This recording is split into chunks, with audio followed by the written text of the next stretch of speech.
Chapter 8 The Time Trap.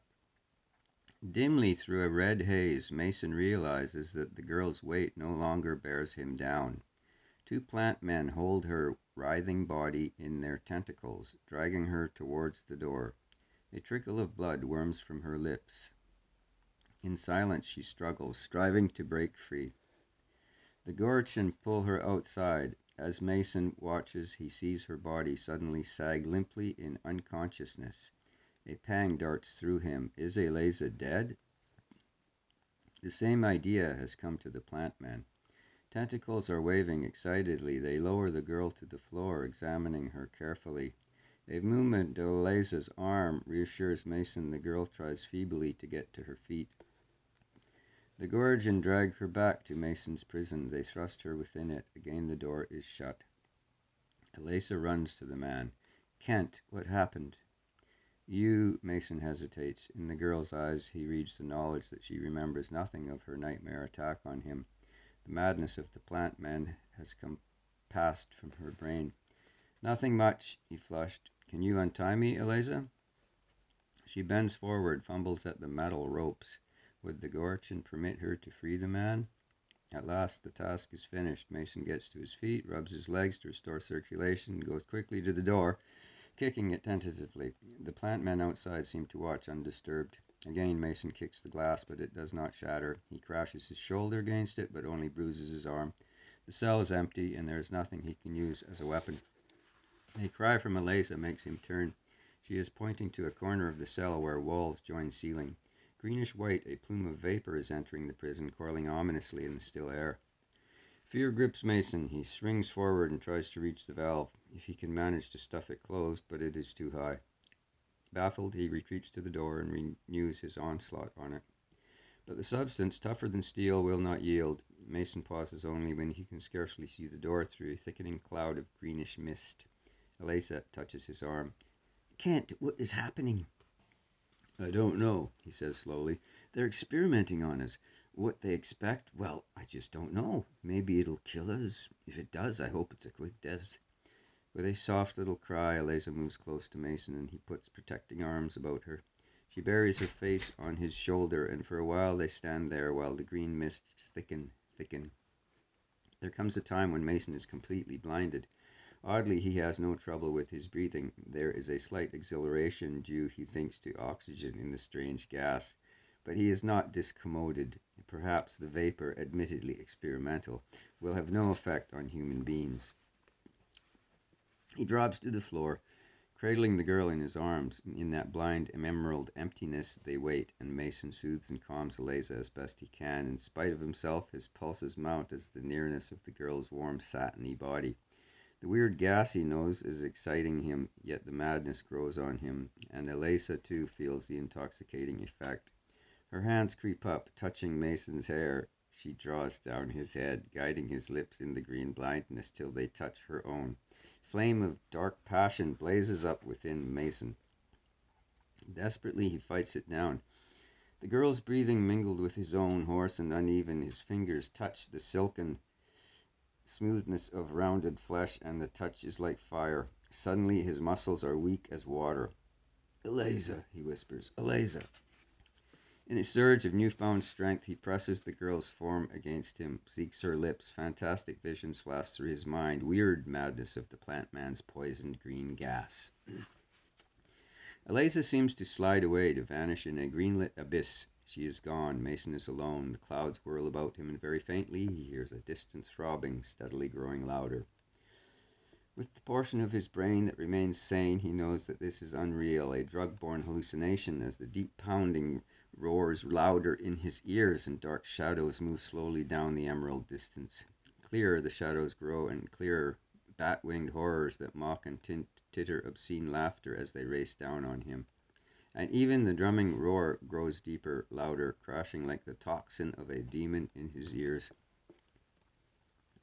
Faster the green mists swirl. They are a whirlwind of chaotic, blinding brilliance. The devils dance a grotesque saraband, screaming a mocking chant. It swells to a frightfully crescendo.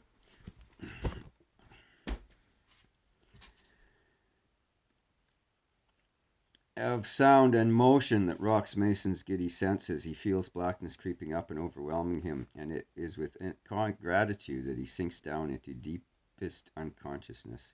Slowly, Mason awakes with a blinding headache and an acrid, unpleasant taste in his mouth. He opens his eyes and stares up at the transparent roof of his prison.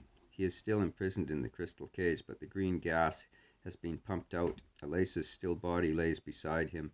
Head swimming, Mason tries to revive her. He strips off his cloak, wraps it about the girl. A grating overhead makes him look up. The roof of the cage is sliding aside, leaving a gap 4 feet wide running the length of the prison. Plant men are busy with a kind of crane, swinging its burden, an enigmatic metal block, into place so that it can be dropped into the two humans' prison. There comes an interruption. The Gorchins spring into frenzied activity. Mason cannot interpret their thoughts, but he senses sudden deadly danger. Frantically, the plant men are racing towards the corridor that leads into the upper world. A stray thought fragment flashes into Mason's mind. The Deathless Ones, they have broken the gateway. In 5 minutes, the cavern is deserted. Now, if ever, is a chance to escape. Mason looks up once more. The smooth sides of the cell are unscalable, but above the gap in the roof hangs a metallic block from the crane's arm, too high to be reached unless a rope. Mason wears only a loincloth Eric has given him in Balbacare, and neither that nor the cloak will support his weight. His glance falls on the metal ropes that had bound him, now discarded in a mound on the floor, and Mason knows he has solved the problem, if only they are long enough. Picking them up, he pauses to examine Eliza. Already assured of her safety, it is with relief that he sees the girl's lashes flutter and her golden eyes open. She sees Mason. "Oh, Kent, help me up." She clutches his arms and gets unsteadily to her feet. "We're not dead, it seems. I thought we were both slain and in the pit of Abaddon." "Maybe you're right about that last," Mason says grimly. He tells her what has happened. "If I can loop the rope over that metal block, we can climb out, I think." "Can you do it?" He shakes his head doubtfully. "I can try."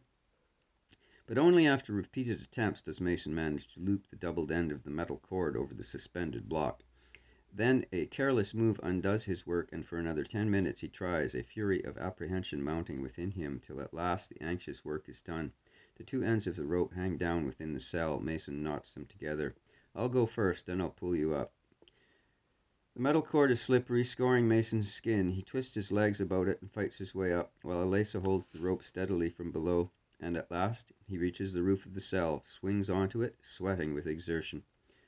"Hurry," he tells the girl. Distant sounds of conflict make him fear that the cavern will not be isolated for long.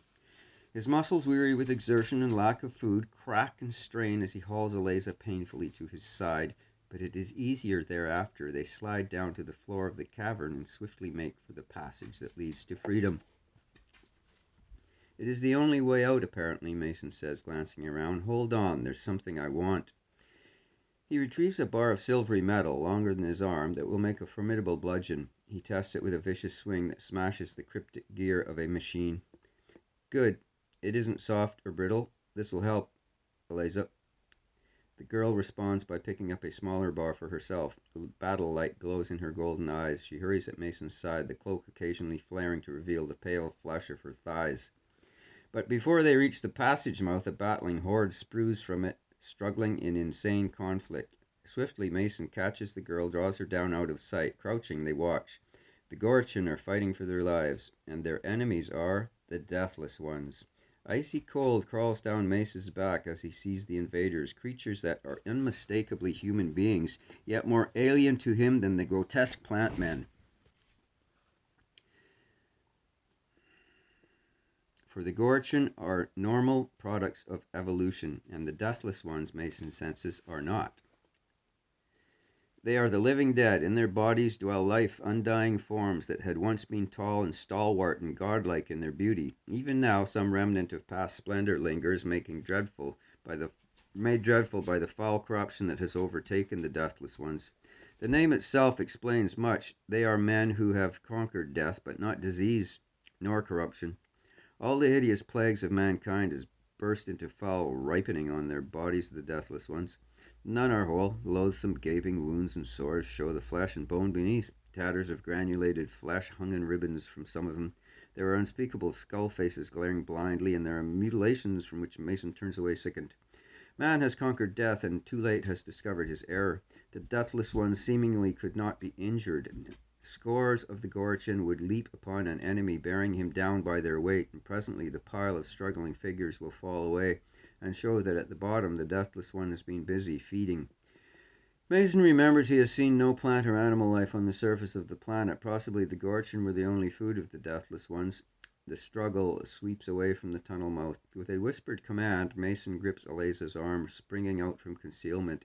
They hear a dreadful cry go up. He hear feet thudding in pursuit. A hand closes on Mason's arm. He whirls, strikes out blindly with his weapon, feels unclean flesh pulp under the blow. The grip falls away and is gone. The two humans fly up the passage, black fear pacing them. Were there more of the monsters in the tunnel? Mason grips the metal bar tighter at the thought. The sounds of pursuit grow fainter, but do not die away. Slowly, the couple's speed grows less. Their hearts are throbbing painfully, their throats parched and dry. An increasing tumult from below makes them increase their pace, but they cannot keep it up for long. Once more, the deathless ones gain. Alesa stumbles, almost falls. Mason drags her upright and runs on to supporting her with his arm about his waist. We ought to be near the surface now, he tells the girl, and she looks up with a quick smile. Soon now, Kent. The pursuers come faster. Mason catches sight of a gleam of silvery daylight lancing down from overhead. The door to the outer earth. They reach the ladder, climb it with frantic haste, the clamoring monsters almost within arm's length. In the ravine, Mason points up. The ladder, Alesa. I'll hold him back and then come after you. She hesitates and then obeys. Mason's inattention is almost his undoing. A talon-like hand seizes his foot, almost overbalancing him. A frightful skull-face rises out of the pit, screaming with wordless, dreadful hunger. Mason sends the metal bar smashing down, sick revulsion clawing at his stomach. Bone and brain shatter under the blow. Blindly the thing tries to crawl up, though its head is but a pulped, gory horror. The mouth of the pit is choked with dozens of the deathless ones, greedy for flesh and to feed their avid maws, heedless of blows, pushing up and up. Mason batters them down till the very weight of the monsters bears them in a tangled heap to fall back into the passage. Then, gripping the bar in one hand, he runs swiftly up the ladder and rejoins Alesa on the surface. I've an idea, he says, grinning feebly, swaying on his feet. Those things can't be very intelligent. The plant men are, but... Mason stoops, pulls up the ladder. A group of deathless ones emerge from the pit, roaring menace. Spying Mason, they try to climb the walls of the ravine, but fail. Presently, a few of them set off to right and left. There may be another way out. We'd better depart, Mason says, as Alesa's puzzled. Look, come on. But where? The man scans the dark sky. A wan sun glows huge and red. The moon has vanished. A chill wind blows over the plain of wet, featureless silt. I don't know. Away from the coast, anyway, if we can find Murdoch and the ship. Silently they set out, trudging across the lonely waste, shuddering in the icy wind that rushes bleakly over the surface of a dying planet. End of chapter 8.